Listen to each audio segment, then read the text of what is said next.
I'm gonna bring Cool in by saying two words, and he's gonna fire off.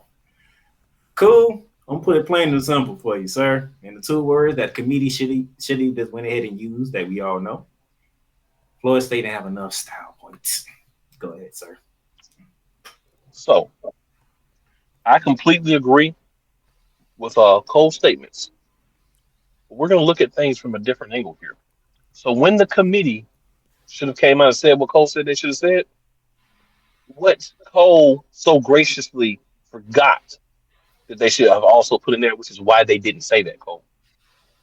Oh, what the worst loss that Alabama has is to Texas. Hmm. The worst loss that Texas has is to Oklahoma State. And the worst loss that Florida State has is to, Nobody.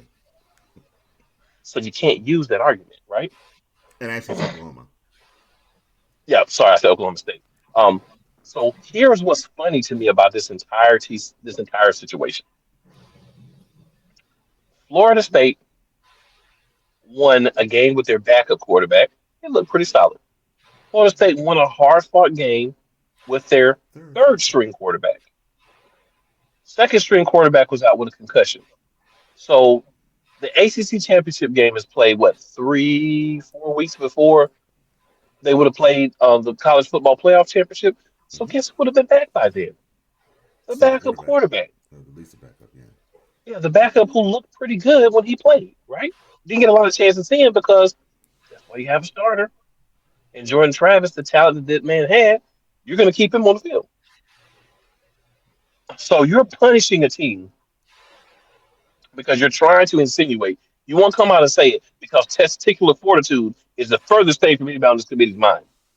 So you wouldn't come out and say the reason that we're doing this is one of the things that um, Playmaker says style points, and another thing that they don't want to admit is we're doing this based on what you look like against Louisville, without taking into account the fact that your third string quarterback, who won't be playing if they were in the college football playoffs, was playing. So here's the other funny part about this: we don't reward teams for having monstrosities of defenses anymore. We don't say, man, this team may have some troubles on the offensive side of the ball without Jordan Travis. But Jordan Travis never played snap of defense this season. And Florida State's defense is ridiculous. And before I go any further, I want to make sure that everybody's watching knows I am a Miami Hurricanes fan.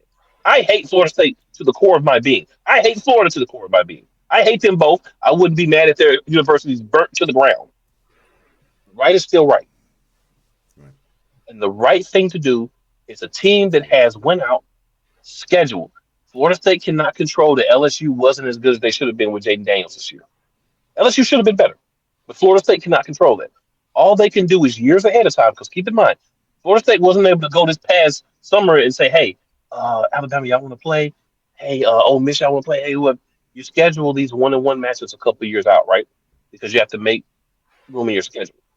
So they went out, got the best game that they could from a team they thought was going to be good, played them, and beat them. Because that team did not live up to the expectations, and maybe Florida State exposed them. Maybe the fact they went out and played Florida State first, Florida State exposed them. They put on camera the ways that you could beat this team and help other teams be prepared for them. But we're not going to give Florida State any credit for that. We're not going to give Florida State any credit for anything. The committee is going to try to make it seem like, and ironically, half of you have ties to Florida State. You're going to try to make it seem like Florida State went out and beat a bunch of Division two and Bush League teams. Very disrespectful to the teams that Florida State played, right? It is very difficult, as you saw, because only three Power Five conference teams was able to do it, go undefeated. It's very difficult to do. Very, very difficult. Do we reward teams for playing and doing things that are very difficult? Only if we want to. And I have one other question I need to ask you and Playmaker. Do we know of anyone on the college football playoff committee that's clairvoyant? Nope. Nope. I can't think of anybody. So who on God's green earth do you think you are to tell a team how they're going to be able to play without a guy unless you can see the future? You judge people on what they've done. You don't say, "Oh, we don't think you're going to do this because this guy is hurt." Piss on what you think. The whole college football committee right now should be fired. They should have been fired after they put this out there. You've got NFL players saying this is trash. You've got other college players saying this is trash. You've got coaches saying this is trash. You've got fans of teams that hate Florida State saying this is trash. You're garbage for what you did. You're trash. You're garbage. I will never have respect for the college football playoff committee again until all these pieces of doo-doo are gone. The college football has to be better. You have to have a system where you reward teams for perfection. I don't care how you feel about the perfection. You don't go in the NFL and say, "Oh, the Eagles are 10-2, but they had a lot of close wins, so we're going to make them the 4th seed. We're not going to give them the number 1 seed because we feel like Detroit's played better. We feel like Dallas has played better, even though the Eagles have a better record." That's what they did. And the funny thing is, they've never done this before. I remember a couple of years ago, if I'm right, was it Oregon State who got in? I want to say. I can't remember exactly who it was. Ohio State, the first year. Ohio State. No. I'm not talking about that. There was an undefeated, I think it was Oregon State or Oklahoma State team a few years ago that got in. And they got pummeled. I mean, pummeled and embarrassed. No, Michigan State. I know you're talking about Michigan State. Okay, Michigan State. The guy that they ran up against Alabama in the semifinals and got pummeled. So they were one of the 4 best teams that year. Did you go into your future bank that year and see that they weren't going to win and change it? No, you didn't. You made this up this year. The other reason that the rule was put into place about players and people not being available and being available, and so teams who had quarterbacks that missed games that got hurt, a la Trevor Lawrence, I think it was year 3, where he missed a couple of games and they lost one of them, but they still made it because they said, "Oh, if Trevor Lawrence was playing, they would have won." So they still put him in. That's the other reason they put that rule in. What they did was they took their time for weeks and said, "We got to figure out a way, y'all, to pull this off. If this happens, we got to figure out a way to pull this off. What are we going to do?" You know, and it was a chain reaction. The number 1 team in the country got knocked off, and all chaos. It was a chain reaction. All chaos happened. It was a chain reaction because Georgia lost, so that made Texas's win over Alabama look so much better because they beat the number 1 team in the nation, right? Alabama looks so much better because they beat the number 1 team in the nation.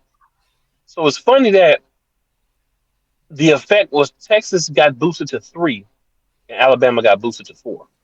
So what you really told us was even beating Georgia, Alabama shouldn't really be in it. But let's be 100% real and let's be 100% true. Screw all the things that were said. Screw all the numbers through this team will look better than their team, and this is that. I was watching before they were doing the picks, before they were revealing everything. Guess who hopped on stage and said there's no way that the SEC should be left out even if Georgia wins? The SEC commissioner who was there. So what I want y'all to understand, there's a list of people we can put on that one.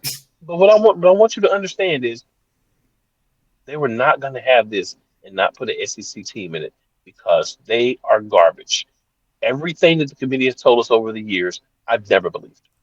You can go back 3-4 years, watch episodes of Play Caller Sports Talk Show and playcallersportstalk.com/live. They're all there. I'll tell you what I said. I always have said SEC gets preferential treatment. They're going to find a way to get an SEC team in. And that's what they did. The SEC did not earn their way into the championship. They were gifted a berth over Florida State. And here's the funny thing. That's the truth. They put out 3 so of us. Piss on the SEC, piss on the college football committee, and piss on the NCAA as a whole. You're all garbage. You're all trash. Don't ever come to me again and talk about the best. You don't care about the best. You care about who you want to swab. You care about who you love, and you don't care what anybody else thinks. It's going to get you one day, and when it does, I'm going to be there laughing, sipping my tea.